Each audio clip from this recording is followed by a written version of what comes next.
Hello, this is Baron von Richthofen, and I'm going to do a replay that was sent in by Lycate. He's going to be playing Nasus. Hopefully it's an exciting match, as I hope they all are. As we take a look at the team comps, we see that they have two supports, actually. I'm assuming that Janna is going to be an AP mid, with Lee Sin jungling, and then Ashe and Soraka bot, and then Nasus is going to be top lane with the teleport. And the enemy team has Shaco in the jungle, with Swain mid.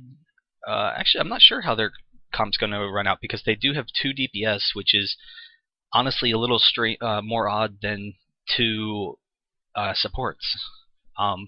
You can run 2 DPS if you have a high damage for one of them, and they do have Ashe for the high utility, which, you know, does help their team out a lot. But Ezreal's definitely not the support that you want if you're running a dual support. He might be going AP Ezreal, actually, but you know, they don't have enough lanes for all of them to be farming, so it'll be kind of interesting to see how they go from there.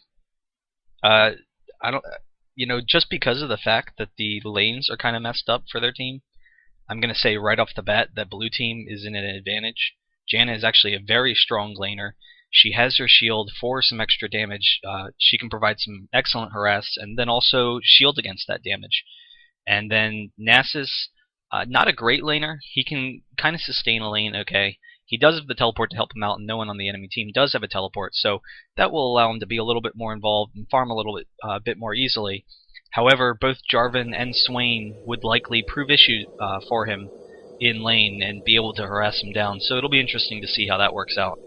You know, as Nasus, you really just want to sit there and farm, and if you can farm effectively, then he's definitely a strong champion. And, you know, the last lane is Ashe and Soraka bottom, and they should really have an easy time of it. You know, it's a strong lane in general. Soraka has great support. Ashe doesn't have a lot of damage, but she does have, her W does provide a good counter harass. It's tough to get in range on Ashe, so they should be okay. It should be interesting to see how this game matches out. You see both Soraka and Jarvan are working towards Philo. Lee Sin is going Vamp Scepter, so usually you'll see a cloth build, but Vamp Scepter is definitely fine, but it will mean that he's got to run the small creeps, wolves, wraiths, and golems, as opposed to going for buffs until his first time back. And as the enemy jungler, Shaco might, you know, if they do get a CV onto Lee Sin, he hasn't walked through one yet, I don't believe. Oh, they don't even have a CV, so there you go. But if they do see that he is running a Vamp Scepter, Shaco would want to be more aggressive with setting up at red buff in particular. And a little engage, Lee Sin trying to come up, probably trying to get up into these golems and steal the golems. Swain does walk by, and unfortunately that, you know, prevents Lee Sin from effectively counter jungling at the beginning. But very fortunately, Swain right off the bat is at a serious disadvantage in lane. Swain's going to have to heal. Did Swain use a health pot? Swain might have used a health pot, I didn't notice. But he definitely used his flash, which will put him at a serious disadvantage in lane. And Lee Sin's actually a very strong ganker at level 2, so I would kind of expect Lee Sin to do wolves, come up and take Shaco's wraiths, and then come gank top right away. Because of Swain's inherent weakness without that flash, and Swain is kind of a weak laner early on anyway. But we'll see how he kind of tries to approach the situation.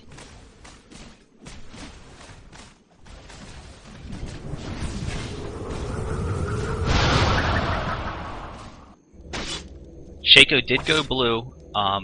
He didn't clear his wraiths or his wolves already, so he is a little bit behind. As Shaco, you can actually clear 2 camps at once at the beginning by setting up your boxes. You have 2 boxes set up at wolves, and then you set up the rest for blue.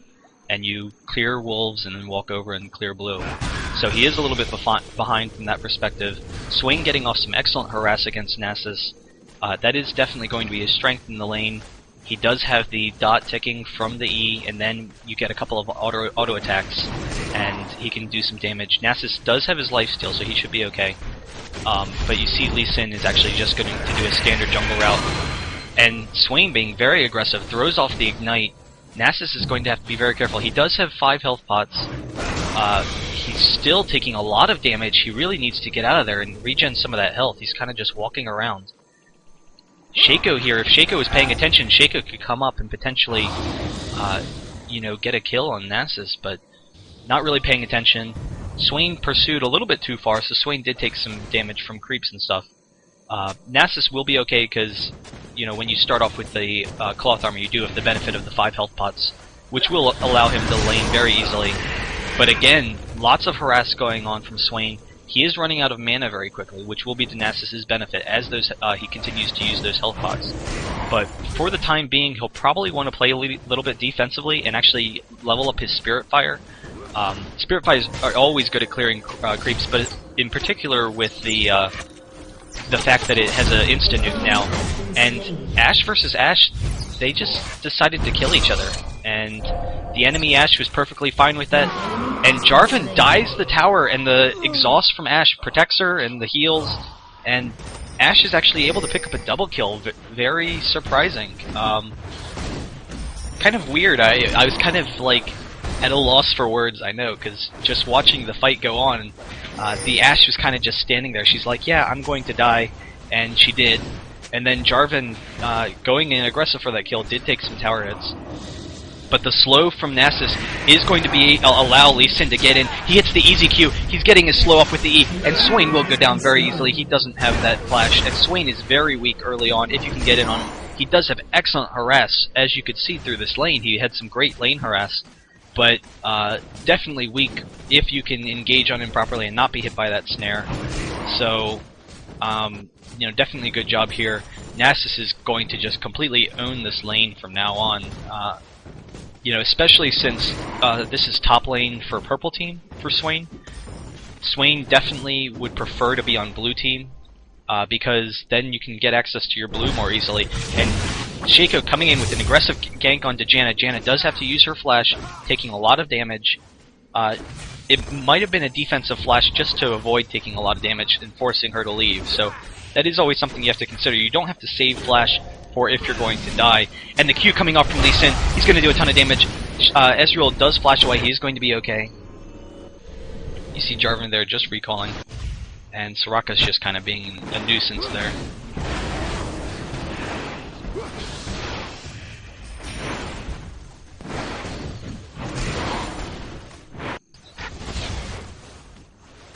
Soraka doing a very good job in this lane. A lot of people kind of use Soraka as a support that let me sit back and I'm just going to heal you all day, blah blah blah, I'm healing, I'm a heal bot. But really what you want to do as your support is be aggressive, zone off the enemy, and you see she's doing exactly that. She's walking up and attacking Ashe to harass her, throw off the silence some. She knows that Jarvan's mid, so they don't have really a fear of a gank right now. So she can be really aggressive with Ashe and prevent the enemy Ashe from farming.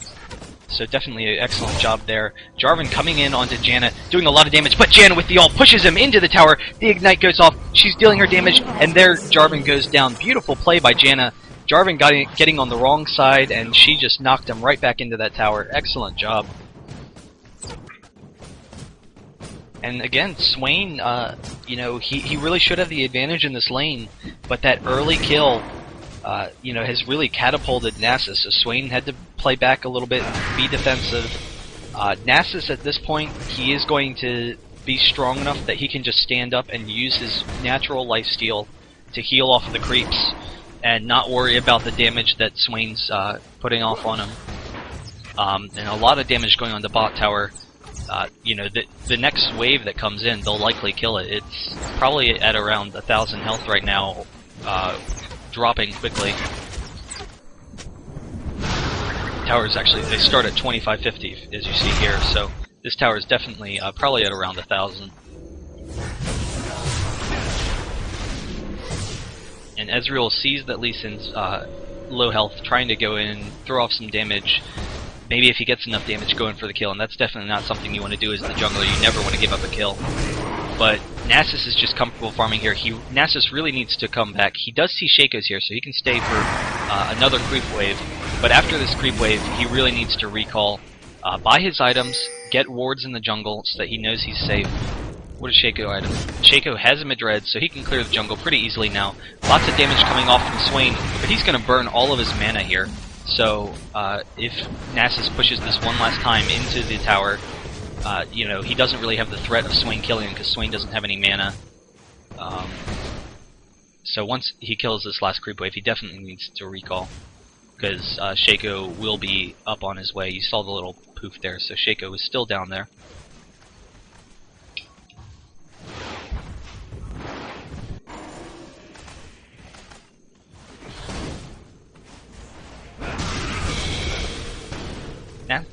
Swain actually has a decent mana regen.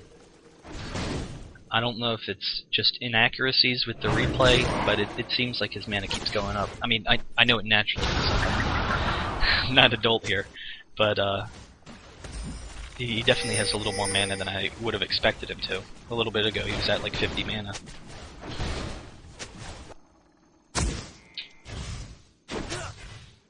Lee Sin saying he's on his way top, but he really shouldn't worry about it.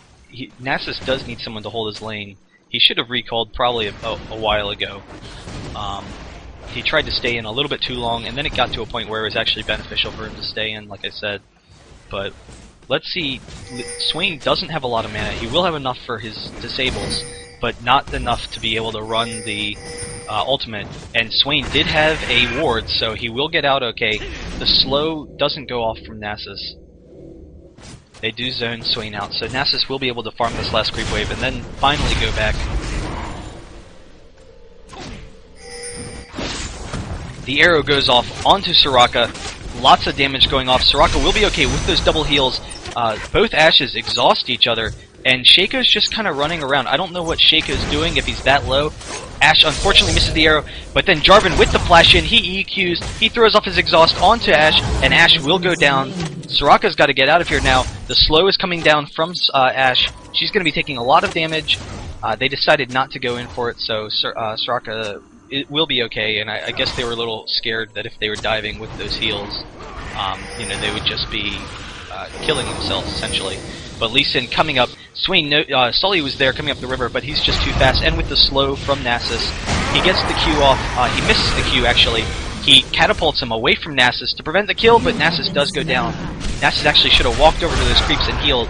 Swain will go down, though. Now, Lee Sin, it would be prudent for him to come and clear out the next two creep camps, push into the tower, get some of that lane gold and XP, since, you know, really no one's going to be getting it, and then when Nasus comes back to lane, this tower will have pushed it back to his side of the lane.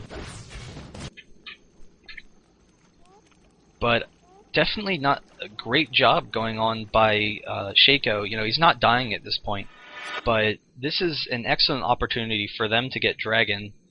They had seen that Lee Sin was up top for a while, and he's still laning up top, and yet, and when they had this advantage down here, they did get some kills bot.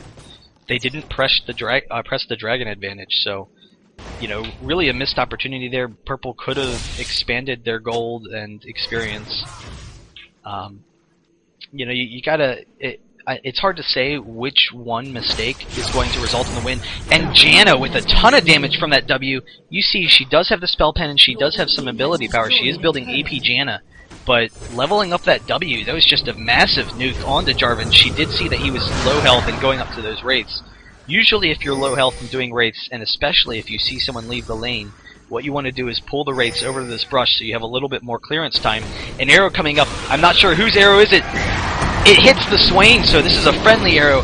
Nasus will be doing a ton of damage. Swain does have his ultimate running, but he does go down, and there's the kill for Nasus. And they will be able to take down this mid tower potentially. This next creep wave should probably be enough damage to do it with that Janna shield.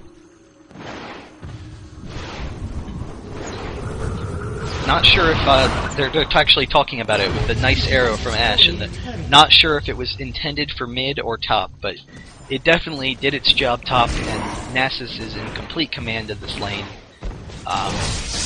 You see I'm not sure exactly what he's building. He might be building Aegis. He did get the Philo Stone, which is something you always want to consider when you're a top champion, if you're planning on just farming. Because if you're farming successfully and you have gold per 5 items, then, you know, that's just really a bonus. Like, there's no downside to it. if you are able to farm successfully. If it prevents you from being successful in the game, then clearly it's an issue. And Swain taking a ton of damage here. He doesn't even get off the ultimate. The silence from